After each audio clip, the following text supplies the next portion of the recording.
With everything that has happened, and a lot has happened since I last posted a video 12 hours ago, this is still the day that the Lord has made. So to bring you up to speed, around 4 a.m. I get a text from one of my friends from church that her grandmother has passed away. And I wasn't surprised, but I was nonetheless still extremely heartbroken. So to give you some background, her grandmother, my great-grandmother are all founding members of the church we attend. It'll be the 69th church anniversary come October. So as you can imagine, even though we're not biologically related, we're extremely close. And, I'm just coming to terms that I'll never see her on that fourth row pew ever again. I'll never be able to give her a hug, but it's God's will. And I'm hanging on by a thread. But during my shift, I'm just thinking, a lot of families from our church have lost family members, Earlier this year, my cousins lost their other grandmother, who was our Sunday school teacher. Our pastor lost his sister in March, and this lady passed away this morning. So I'm thinking, God, thank you for keeping my biological family. Well, I'm sure you can imagine where this is going. So during my lunch break, my aunt calls me because we are planning a trip to visit some of our family down south in Alabama in May. And we're just calling to, get flights together and stuff like that. And during that call, she lets me know that one of the family reunion committee members, which I also am a member of the family reunion committee, has passed away. And I lose it. I break down, I cry. I don't remember the last time I cried, but let me tell you, it just came down. It was the straw that broke the camel's back.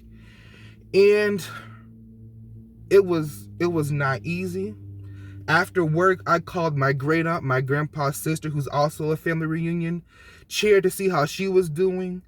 And she wasn't sick long. Apparently, it was just Tuesday. She just started not feeling well and just digressed progressively, extremely quick, and of course, passed away this morning.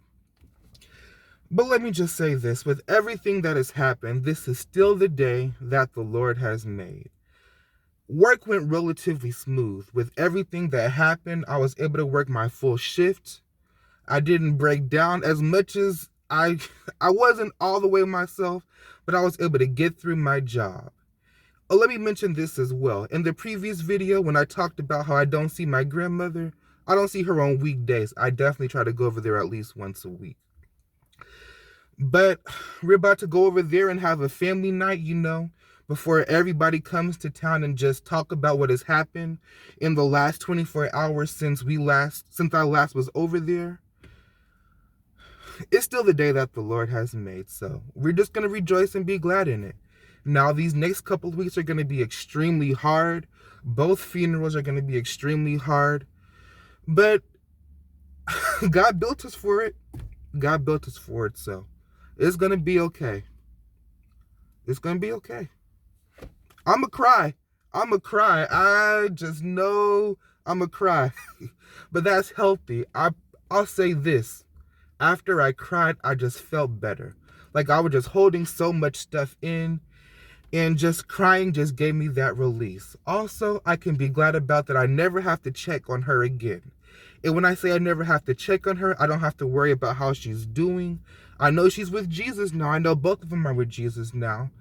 And we don't have to worry about doctor's appointments, emergency rooms. You know what it's like. Say, well, they're doing okay. They could be doing a little better. Or they had a good day today. All the rest of her days for all of eternity will be amazing for both of them. So that's it. It's still the day that the Lord has made. So I'm going to make the most of it. I'm at Trader Joe's. I'm about to go get some snacks for family game night. It's still the day that the Lord has made.